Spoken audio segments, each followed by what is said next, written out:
من بعد كل شيء هذه الموجه ديال الخراب الاقتصادي اللي داروا خوتنا، شنو وقع لك؟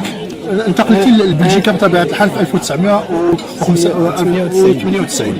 كنت في السفاره في بروكسل، وملي كان عندي هاد المواقف وهاد النظره على داك الشيء اللي داز، كنت هضرت مع السفير ديك الساعه رشاد بوعلان ونبهته من هذه القضيه، وقلت له راه عندي مقترح اللي يمكن له يعني يحد من الخطوره ديال هذا الشيء. قال لي لا، ودار باش نولي ما نبقاش كونسي ايكونوميك، نمشي للقنصليه نشتغل كملحق اجتماعي. يعني يحولوك من السفاره للقنصليه ملحق اجتماعي، وانت انسان انت مهندس اقتصادي ما عندي حتى علاقه مع الشؤون الاجتماعيه. وقالوا لي تمشي تما، كنت كنشوف تنتعجب، وتما عرفت بان التواطؤ كاين تواطؤ. هذيك هي بينات لي المساله، لان السيد تنقول له على هذا الشيء كيفاش خصو يكون وداك الشيء، ما بغاش، وقال لك لا خصك تمشي تخدم في القنصليه. ما عرفت على ان هذاك الشيء كاين شي حاجه كتوجد لك اللي مخبيه وكتوجد لك. اوكي الوغ سي نشيط، واش ما كتشوفش بان بعض السفارات ديالنا فيها بعض الموظفين ما عندهم حتى علاقه بالوظيفه ديالهم، يعني ما عندهم حتى علاقه؟ شوف انت انسان اقتصادي، حطوك في المجال الاجتماعي يعني، وهذا كاين في الدبلوماسيه ديالنا في جميع السفارات. هذا الشيء كاين، يعني انت تكون عندك في الميدان كاع ما عندك حتى إلمام به وما عندك علاقه به، وكيقول لك لا تكلم. يعني تصوروا الاخوان، تصوروا المغاربه ديالنا اللي كيسمعونا، ان السفاره كتوظف ناس ما كيكون عندهم حتى علاقه بالميدان اللي توظفوا به. سافيدير ملحق اجتماعي كتلقاه ما عنده حتى علاقه بما هو اجتماعي. كاين ملحق اقتصادي ما يكون عنده علاقه حتى مع شي حاجه اقتصاديه. ايماجين يعني واحد الخوف، يعني خراب صافي. كنقول انا هذاك هو التخريب ديال الاقتصاد. اوكي سي صديق، داوك من السفاره المغربيه للقنصليه العامه بأنفيرس وعطاو لك وظيفه ديال ملحق اجتماعي، شنو درتي فيها؟ هذا الشيء في الاخير ديال 92 مشيت للقنصليه وخدمت فيها سنه، خدمت فيها سنه 2000 كامله. وفي الاول ديال 2001 اكتشفت واحد العمليه خطيره في القنصليه في أنفيرس، وهي ان المغاربه اللي في هذيك الناحيه ديال فلوندر اجتمعوا بعض منهم وجاوا لعندي للمكتب وخبروني، قالوا لي السي نشيط راه القنصل مختار بابانا راه امرهم. مختار بابانا القنصل العام ديال أنفيرس 1999 و2001. هو جا في 2000، ولكن هذا الشيء اللي كنقول لك طرا في 2001. بابانا سميتو بابانا، مختار بابانا. اوكي. هاد المغاربه جاوا لعندي للمكتب وقالوا لي السي نشيط راه مختار بابانا امرهم باش يجمعوا 50,000 اورو من عند المغاربه تما في الناحيه. كيفاش؟ ما فهمتش، عاود. قالوا لي ان القنصل قال لهم يجمعوا له 50,000 اورو، يعني 50 مليون ديال المغرب. شنو يدير بها؟ وهذاك الشيء اللي قلت انا للمغاربه، قلت لهم انا علاش غادي يجمع القنصل 50,000 اورو؟ قالوا لي راه المغرب راه دابا فاش تنهضروا معاك راه في المغرب، وراه مشى للوزاره وطلب منهم باش يكون سفير، وان المسؤولين في الوزاره قالوا له جيب 50 مليون وندير لك في اللائحه ديال اللي غادي يتعرض على جلاله الملك.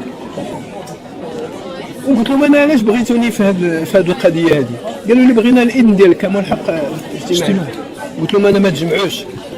الاخوان واش كتسمعوا شنو كيتهدد؟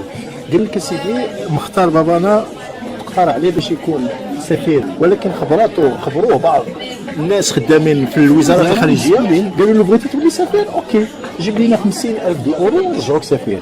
50,000 اورو باش ترجع سفير. يعني اي واحد عنده 100,000 ولا 200,000 يقدروا يرجعوه وزير غدا ولا يرجعوا شي حاجه سو بروبليم. راه كل شيء ممكن. دابا هذه القضيه هذه راه كتعرف شنو كيروج في المغرب. خوتي غادي نعاود، الله يخليكم سمعوني مزيان.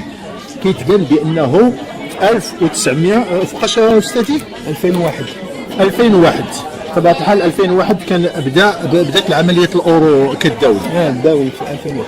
2001 اقترح على مختار بابانا انه كان قنصل العام بانفيرس، بغاو يرجعوه سفير، قالوا له جيب 50,000 اورو، وطلبوا من السي صادقي انه يعطي الاوكي ديالو باش يجمعوا على المواطنين المهاجرين بانفيرس، يجمعوا عليهم 50,000 اورو. نوضح لك، مختار بابانا كان في المغرب، مشى للوزاره باش يقترح عليهم يعينوه سفير. يعني دابا الموظفين هما اللي كيقترحوا راسهم.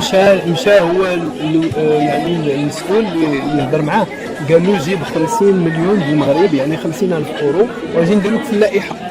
نديرو لك في اللائحه، نديرو في اللائحه باش يولي سفير، باش غادي يقدموا يعني نديرو لك سفير او نديرو لك في اللائحه. لا، يديروا في اللائحه اللي غتعرض للجلاله الملك، وطبيعه الحال غيكون الموافقه. صافي عطى الفلوس، غادي يقولوا له راه هذا هو السؤال ديالي نشيط، واش جمع هذيك 50,000؟ جمع الطرف منها، لحقاش انا حبستهم اللي كانوا كيجمعوا، حبستها. اسمع نكمل لك، ملي ضرب التليفون هو ملي يطلبوا له 50 مليون، ضرب هو التليفون ذاك يعني المساعد ديالي في الشؤون الاجتماعيه، سميتو رمضان بودلاحه. رمضان بودلاحه عيط له وقال له، هذاك الصديق ديالو تيخرج هو وياه الى اخره، هو القنصل، عيط له قال له شوف مع المغاربه ودور عليهم وجمع لي 50 مليون وجيبها لي للمغرب. قال له ديالاش؟ قال له راه طلبوا لي 50 مليون باش يديروا لي في اللائحه. ناض هذا رمضان بودلاحه اتصل بالمغاربه، بدا يقول لهم شنو كان وبداو تيجمعوا. ملي بداو تيجمعوا، طرف من دوك المغاربه جاو لعندي، قالوا لي السي ناشط شنو كاين، راه سميتو القنصل راه طلب من رمضان بودلاحه باش يجمع 50 مليون. قلت لهم انا علاش 50 مليون؟ قالوا لي ودي راه بغا يولي سفير في الوزاره، طلبوا له 50 مليون. قلت لهم انا علاش جيتوا عندي؟ قالوا لي بغينا الاذن ديالك، لان كان سامو الحق تجمع. قلت لهم انا ما تجمعوش، ما تجمع. عرفت ملي هما سمعوا مني ما تجمعوش، ردوا الخبر على رمضان بودلاحه، ضرب القنصل قال لها الوزاره داروا لي مشاكل كبيره. مثلا شنو هما المشاكل اللي داروك؟ دخلوك للبلاد؟ اولا حبسوا عليا لي سالير ديالي، ودخلوني قبل المده اللي انا معين فيها ديال 4 سنين، حتى خصني ندخل حتى 2002. دخلتي في 2001؟ دخلوني في 2001 وحبسوا عليا لي سالير ديالي، الرواتب الشهريه ديالي، وشدوا لي الملف ديال التقاعد 12 عام من 2001 حتى 2013، حتى جات الحكومه ديال السي بن كيران عاد صيفطوا الملف هذا باش يعاقبوني. علاش اولا كنكتب الكتاب، وعلاش اولا عطيت تقرير ما قلتها لكش، عطيت تقرير. لا اولا شنو الكتاب اللي كتبتيه؟ شنو هو الكتاب؟ كتبت كتاب حول تبادل الحور والاخطاء اللي دارت والانعكاسات ديالها على المغرب والى اخره. عندك انا سميتو الاسم ديالو لو ماروك فاس اون كريز ايكونوميك اي سوسيال انونسي. المغرب في مواجهه ازمه اقتصاديه واجتماعيه معلنه. هذا هو الكتاب اللي كتب خوتي، اللي كتبو السي صديق نشيط. شنو هو الاسم ديالو الصديق؟ لو ماروك فاس اي اون كريز ايكونوميك اي سوسيال انونسي، معلنه. سي نشيط بطبيعه الحال هو هذا. شنو مصير هذا الكتاب استاذ؟ الكتاب وهي انني شرحت داكشي اللي طرا والانعكاسات ديال داكشي على المغرب والاخطاء اللي دارت وداكشي، وما عجبش الحال المسؤولين وداروا لي هذه المشاكل. واش هذا الكتاب تفرق؟ انا وقعت انا في واحد الازمه خطيره ديك 12 عام اللي شدوا لي التقاعد وشدوا لي حتى الملف ديال التقاعد، ما صيفطوش للتقاعد، ما صيفطوش للتقاعد. علاش؟ باش ينتقموا مني، باش نبيع كلشي ديالو ونبقى على الدس كما تيقولوا. تصوروا معايا يا خوتي، تصوروا معايا شنو وقع في البلاد، تصوروا معايا شنو وقع في البلاد. هذا السيد هذا قال لا للمنكر، وتجازى من خوتنا وحبابنا المغاربه جزاء خطير بزاف، وهو انه بلوكاو له الصالير ديالو في 2002 من 2001 حتى 2013. تصور ان الصالير ديالو توقف فجأة لانه رفض عملية ابتزاز المغاربه المتواجدين بأنفيرس باش يجمعوا السيد القنصل العام السي مختار بابانا 50,000 بالأورو ومنحهم من الجمع. بلوكاو له اولا الصالير ديالو لمده 12 سنه، وما يعني ما اكتفاوش من هذا الشيء هذا، بل وبلوكاو له حتى التقاعد ديالو، يعني جوج ديال يعني بغاو يخليوه في ازمه اقتصاديه خانقه. شنو المصير ديال العائله ديالك من هذا الشيء هذا؟ عندك الاولاد؟ عندي اولاد، عندي 5 الاولاد، حتى واحد ما كمل القرايه ديالو. قبل الحادثه هضر لي على ولادك، قبل الحادثه وبعد الحادثه. قبل الحادثه كانوا الاولاد ديالي كيقراو في لا ميسيون. ملي كنت في الدبلوماسيه وكنت في الخارج او في داخل المغرب كانوا تيقراو في لا ميسيون فرونسيز في البعثه الثقافيه الفرنسيه. وكانوا غاديين تيقراو مزيان، ما كان حتى مشكل. وملي هكذا فجأة طرا لي هذا المشكل هذا، وقعت في ازمه ماليه، ما قدوش يكملوا القرايه ديالهم، حتى واحد ما كمل القرايه ديالهم. وكتبت هاد المشكل، كتبته لواحد العدد ديال المسؤولين تنشرح لهم هادشي شنو طرا لي، وتقول واش كاين شي رد. جاك الملك راني كتبت له 3 المرات، ما عمره ما وصلوا شي حاجه، ما عمره ما وصلت شي حاجه لجلاله الملك او للملك ديال المغرب، ما عمره ما وصلوا شي حاجه بطبيعه الحال، لان مواضيع بحال هذه امبوسيبل يوصلوا. ولكن ان شاء الله غادي يوصلوا بكم انتم المغاربه. هذا الفيديو هذا ان شاء الله غادي يوصل هذا الخطاب ديال هذا الموظف اللي كيتقي الله وكيعرف الخدمه ديالو. الجزاء ديالو هو هذا 12 سنه ديال البلوكاج ديال الصالير، بل وحتى البلوكاج ديال التقاعد. حتى جات الحكومه ديال بن كيران عاد داروا له الافراج على الصالير ديالو. اوكي، داروا لك الافراج على التقاعد، و12 سنه ديالك هذيك كان مشات كيفاش؟ لا يعني ما قبضت فيها والو. 12 سنه مشاو لي داروا لك الطرد تاع السفي، داروا الطرد تاع السفي، داروا المحكمه. استاذ مشيت للمحكمه، وهذا هو المشكل دابا. هما المحكمه ما كتمشيش بالقانون، تمشي بالتليفون، تعيطوا لهم ما تعطيوش الحق ديالو، صافي المحكمه شنو دارت في التالي؟ ولكن استاذ راه المحكمه يعني القضاء في المغرب مستقل. لا والو، ما كان لا استقلال والو. انا غنوريك بانه ما كان لا استقلال والو. المحكمه الاستئنافيه في الرباط، الاداريه في الرباط، حكمات بواحد القانون ما خصهاش كاع تحكم به. دارت طبقات واحد القانون باش ما نقبلش الحقوق. هادشي دابا باش تعرف بان راه الاوامر تعطات لهم بالتليفون. حكموا بواحد القانون ما خصهمش يحكموا به، غير قانوني وغير دستوري، وهي ان القانون خرج في 2004. هذا القانون اللي حكموا به. وحكموا على العقده اللي درت انا مع الوزاره، لان كنت متعاقد. حكموا على هذيك العقده اللي درتها انا في 1992. 12 عام انا سنيت العقده مع العقد مع الوزاره، 12 عام قبل ما يخرج القانون، وهما طبقوا القانون على داك الشيء اللي سنيت انا في 92. فهمتوا هذه القضيه هذه؟ يعني السيد طبقوا عليه واحد القانون داروه في 2004، يعني 2004 داروا القانون، والسيد كان عنده المشكل 1900، يعني هو سنى العقده ديالو مع وزاره الخارجيه في 1992، صافي دير عنده قطره ديالو في 1992، وغادي يطبقوا عليه واحد القانون في 2004 اللي كان اصلا هو في هذيك الفتره موقوف. يعني داروا له الطرد تاع السفي. يعني القانون اللي صدر في 2004 ما خصوش يطبق على العقده ديال 1992، يطبق على الناس اللي غادي يسنوا الكونترا في 2004 2005 من الفوق، اللي غادي يجي من بعد. الطرد تاع السفي ديالك شنو هما الاسباب اللي داروا لك في الملف ديالك؟ الملف ديالو قالوا لي انا ما التحقتش بالوزاره، وانا عندي التحقت بالوزاره. النهار فاش قالوا لي التحق بالوزاره، التحقت بها نهار 2/8/2001. التحقت بالوزاره. ملي التحقت بالوزاره وحطيت الملف ديالي الطبي ديال المراه ديالي، كان خصهم يجاوبوني يقولوا لي ولا لا. ما بغاوش يجاوبوني، وقالوا لي وداروا الفسخ قبل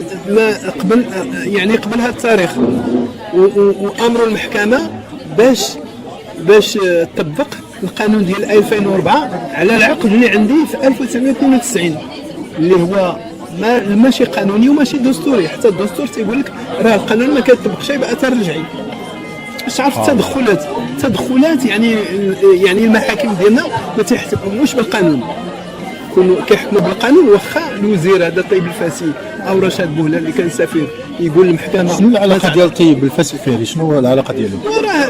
هو اللي كان باغي 50 مليون، هو ورشاد بوهلال هما المسؤولين. علاش في هذيك الوقيته كان هو وزير الخارجيه؟ كاتب الدوله.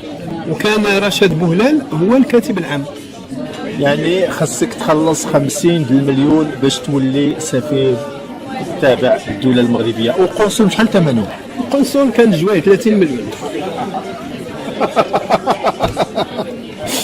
القنصل ثمنه 30 المليون والسفير ثمنه 50 المليون. والموظفين بالنسبه للموظفين دافين عاود هذاك الشيء راه عاود تدف. حتى الموظفين كيخلصوا راه مساكين حتى هما كيخلصوا باش يجيو الهيئه الدبلوماسيه حتى هما خصهم يخلصوا واحد النصيب بطبيعه الحال.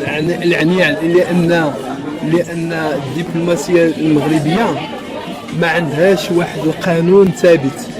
داكشي عشوائي، بغيتي يخليوك 10 سنين في واحد البوست يخليوك، بغيتي تبقى وخصك تفاوض معاهم، بغيتي تولي سفير خصك تفاوض، ولا تولي قنصل خصك تفاوض. يعني ما كاينش واحد المنهج يعني ثابت بحال اللي دايرين الدول.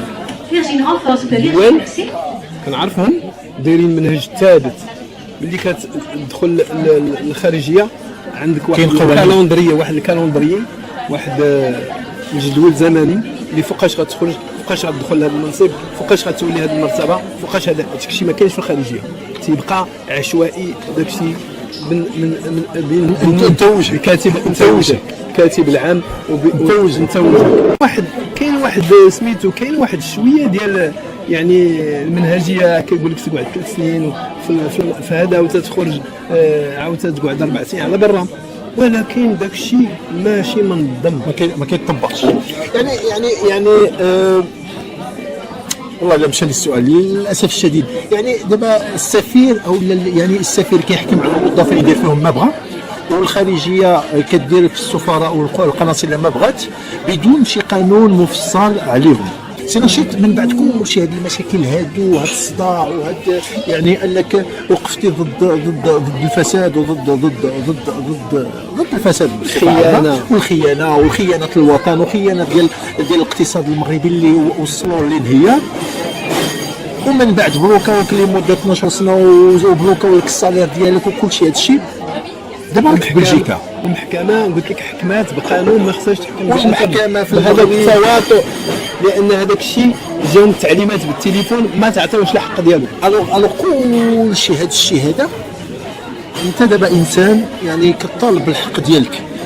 شنو هي الخطوات ديالك السي صديق؟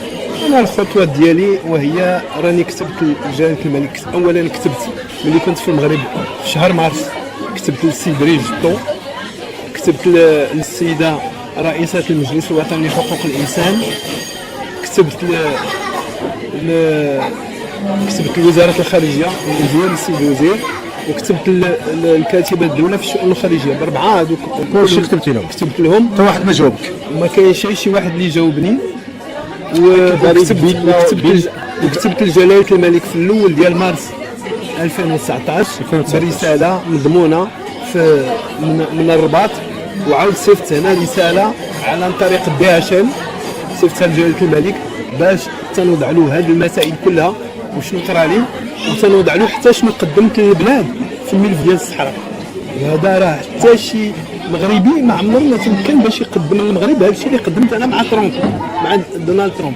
قدمت لدونالد ترامب واحد العدد من المعطيات اللي جعلته ينجح، وشرحت له المشكل ديال الصحراء والوحده الوطنيه، وفعلا بدا يعاون المغرب في الملف ديال الصحراء. وحتى واحد ما عارف علاش دونالد ترامب تيعاون المغرب في الملف الصحراء. السبب ديالي انا اللي عطيته المعطيات باش ينجح، عطيته المعطيات الحاسمه اللي جعلت في الاسبوع الاخير ديال الانتخابات في الولايات المتحده في 2016 في نوفمبر 2016 تقلبات انتخابات للصالح ديال دونالد ترامب. وحتى واحد ما عارف علاش، لا كيفاش نجح دونالد ترامب ولا كيفاش يساعد المغرب في الصحراء، رغم انه عنده يعني عتاب على المغرب اللي كان تيعاون هيلاري كلينتون. اوكي، غنخليو هذه القضيه ديال ترامب الحلقه الجايه. دابا مشيتي للقضاء المغربي وما عطاك والو. يعني القضاء المغربي كما قلت يعني كيحكم بالتليفون، يتصل بك مسؤول سد الملف سالينا. اوكي ماشي مشكل. بعد هادشي كامل السي نشيط شنو ناوي دير؟ واش غادي تلتجئ للقاعده الجماهيريه والشعب عن طريق الوسائل التواصل الاجتماعي، ولا غادي دير خطوات اخرى؟ انا غادي ندير هذا الشيء ديال التواصل الاجتماعي باش المغاربه يعرفوا ويفهموا. ويفهموا الفساد اللي كاين والخيانه اللي كاينه وشنو درت انا للبلاد. رغم هذاك الشيء وضحت قلت لك درجتو ورئيسة المجلس الوطني لحقوق الانسان وزير الخارجيه والكاتب الدوله وجلاله الملك وصفت لهم وقلت لهم ها شنو طرا لي وشنو درت للبلاد السبب ديالي وعطيتهم الوثائق ديالي مع ترامب وداك الشيء وقلت لهم ها الرسائل اللي كنت ارسلوها شنو دار ها علاش نجح وها كيفاش يعاون المغرب. ورغم هذاك الشيء كل شيء ساكت حتى واحد ما رد عليا حتى واحد ما جاوب. دابا انا في هذه الوضعيه اللي كتبت لجميع المسؤولين وما قبلتش الحق ديالي غادي ننشر هذا الشيء هذا وغادي نطلب من لي ريزو سوسيو باش يدعموني وينشروا هذا الشيء ويندوا به وغادي نلتجئ للمحاكم والحقوقيين. الى محاكم المحاكم هنايا في الدوليه هنايا في بلجيكا في هولندا في ستراسبور في كل بلاصه ولا الجمعيات الحقوقيه العالميه وغادي ننشروا هذا الشيء غادي ينشر في العالم وغادي تكون اهانه للمغرب لحقاش هذا المغرب اللي فيه اوتور بحالي انا اللي تيبغيو المصلحه وتيدافعوا على البلاد وهذا تيطرى لهم هذا الشيء هذه ما بقاش بلاد ديال الحق. يعني هذا الشيء غادي يخليك انك ما غاديش غادي يكون عندك مشكل في المغرب من غادي تبغي تدخل ولا يكون عندي مشكل في المغرب انا عارف. لا ما عرفناش واش غادي يكون عندك مشكل ولا لان كيقولوا بان المغرب بلد ديمقراطي بلد الحريات بلد ديمقراطي. واش الا دعينا بعض الاشخاص اللي تابعين للنظام واش غادي يكون عندنا مشكل ولا واش ابدا الاول واش عندنا الحق اننا نهضروا على هاد الناس ولا ما عندناش مع انهم بشر بحالنا يعني ماشي ما زايدينش علينا بشي حاجه غير ان عندهم السلطه. واش هاد الناس هادو الا دعيناهم او لو وقفنا ضدهم غادي يكون عندنا مشكل في المغرب؟ شنو هو التصور ديالك؟ انا تنظن الا دعيتهم هنايا وصرحت بداك الشيء كامل غادي يكون عندي مشكل في المغرب لان انا ما يمكنليش نسمح في الحق ديالي وما يمكنش نقبل داك التشريد اللي تشردات العائله ديالي الولاد ديالي حتى واحد ما كمل القرايه ديالو حتى واحد ما كمل القرايه. كاين اللي باغي يولي طبيب كاين اللي باغي يولي مهندس وصدق تيدور الزنقه ما عنده والو. وحتى بعض الصحافه هنا في بلجيكا بعد يعني المحطات التلفزيونيه كانوا يهضروا على دي بتي دبلومات راهم تيديروا في الشوارع ديال بروكسل هنا في هذا هضروا عليه كانوا الولاد ديالي وصلوا لواحد الدرجه هنايا راه ما تصورش راه الا مشيت تنعاود هذا الشيء كله وتنفسروا شنو كان راه المغرب ما يبقى عنده حتى قيمه. شنو هو الهدف ديالك بانك تدعي يعني واش غير لان باغي ترجع حقك او لا باغي يعني تبين الصوره ديالك يعني امام اولادك بانك كنت ضحيه ديال الفساد في المغرب؟ شنو هو الهدف الاول عندك؟ واش لان باغي ترجع الحقوق ديالك ديال 12 سنه اللي وبلوكاو لك الصالير ديالك او لا باغي تقول لولادك بانك ماشي انت هو السبب في ضياع المستقبل ديالهم بل واحد المجموعه ديال الناس؟ انا بالاساس باغي الحقوق ديالي هي علاش ندافع وما باغيش نهين المغرب. داكشي اللي كيروج في المغرب ما باغيش يعني ندب به ونوضحوا داكشي هذا كله. انا ماشي هذا الهدف ديالي. الهدف ديالي وباغي الحقوق ديال الاولاد ديالي اللي ضاعوا. وانا راني وضحت لجلاله الملك في الرساله ديالي اللي صيفت نهار 15 مارس 2019 من بلجيكا وصيفتها عن طريق DHL وتوصل بها القصر الملكي نهار 18 في مارس وما كاين لا رد فعل ولا جواب ولا والو. هذه انا تتحطمني يعني كتجعلني نكون في واحد الوضعيه ما قابلش هذا الوضع هذا لانه ما كاين لا اللي يجاوبك ولا اللي يرد الفعل ولا اللي يحاشيه لك ولا والو. وهذا الشيء راه مساله خطيره يعني المواطن ضرور وتطرى له هذه المشاكل هذه كلها ويلجا الى السلطه العليا وما كاينش اللي يفتش فيك ولا اللي يهضر معاك ولا اللي يقول لك راه حنا كنديروا ولا لا. هذا راه اهانه. كيفاش غنقبل انا باش نولي المغرب ونحس براسي بانني مواطن وعندي الحقوق وعندي هذا؟ انا ما عندي لا حقوق لا والو.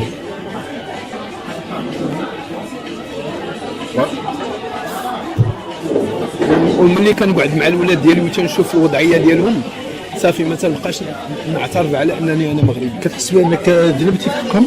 انا ما ذنبتش انا عشان درت انا ما درتوش انا راسي. هما المسؤوليه على هاد المسؤولين اللي داروا داكشي. شنو ما كتندمش بانه ولدتي ولادك مغاربه؟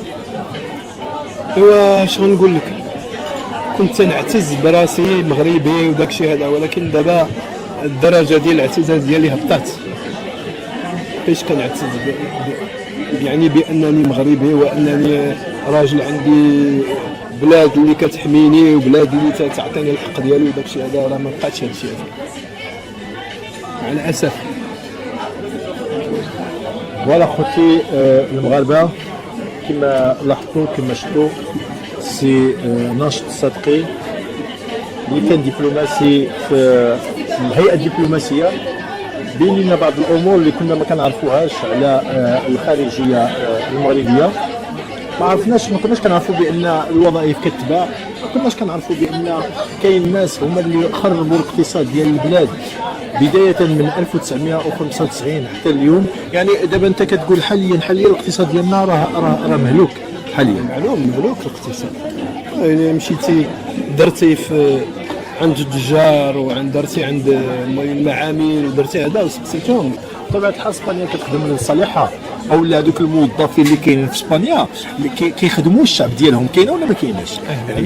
يعني هذوك الناس اللي كيتفاوضوا وكيبدلوا وكيدافعوا وكيضربوا في الطبله وكيقلبوها وكيهرسوها، راه ماشي لصالح الدوله ديالهم ولصالح الشعب ديالهم. اما حنا خوتنا الله يكثر خيرهم ما مسوقينش عادي. يعني شنو انا في ندير اتفاقيه نسنيها والله يعاوننا، انا ماشي سوقنا الاقتصاد ديال المغرب باش يطلع ولا يهبط ولا يتكرفس ولا الناس تشرد ولا الناس تموت ولا المعامل تسد ولا الموظفين يمشيو بحالهم ولا هذاك الشيء ماشي سوقي. انا اللي كيهمني في الموضوع هو انه هذيك البركه ديالي كتدخل لي وكتسني والسلام عليكم، ومن بعد الجيل القادم يجي يتحمل المسؤوليه ديالو. كما راه حنا اليوم كما قال لك السي صديق بان قطاع النسيج نهار في 2012 2005 من 2005 قلت لنا 1995 حتى 2005 وقع الانهيار ديال النسيج بزاف ديال المعامل. الكلمه الاخيره ديالك السي صادق؟ الكلمه الاخيره هي انني كنتمنى باش المسؤولين المغاربه يوليو تيراعيو اولا وقبل كل شيء المصلحه الوطنيه، ثانيا المصلحه ديال الاشخاص والافراد، باش المتضررين ولا اللي تيشكيو لهم ولا هذا يواجبوهم، ماشي يسكتوا عليهم، ماشي يقطعوا الملفات ديالهم. كنشوف انا المسؤول اللي عطيه جلاله الملك عطيه واحد المنصب باش يقوم بواحد الحاجه ما تينفعش، ولكن انا تنتمنى باش جلاله الملك يولي يبدل السياسه ديالو، لان هذا الشيء هكذا راه ما غاديش يصلح المغرب. وانا عندي واحد البرنامج ما قلتها لكش يا استاذ، عندي واحد البرنامج فعال اكتشفته ملي كنت رئيس الجمعيه ديال الدبلوماسيه الاجانب في الخارج. اكتشفتوا استراتيجيه تتمكن المغرب باش يتاهل في جميع القطاعات الصناعيه الفلاحيه الصيد البحري الطاقه الى اخره، يولي كيصنع وكيتقدم بنفس الوتيره اللي كتقدم بها اوروبا واليابان وكوريا وداك الشيء البلدان اللي كتقدم. يعني انت كتهضر هاد الاستراتيجيه طلعت عليها ملي كنت رئيس الجمعيه ديال الدبلوماسيه. يعني ما عارفينهاش يعني المغاربه وما عارفاهاش المغرب، واخا يدير المغرب 100 عام اخرى ما عمره ما غادي يكتشفها، ما عمره ما غادي يعرفها، وما كتعطاش هذه الاستراتيجيه من طرف الدول.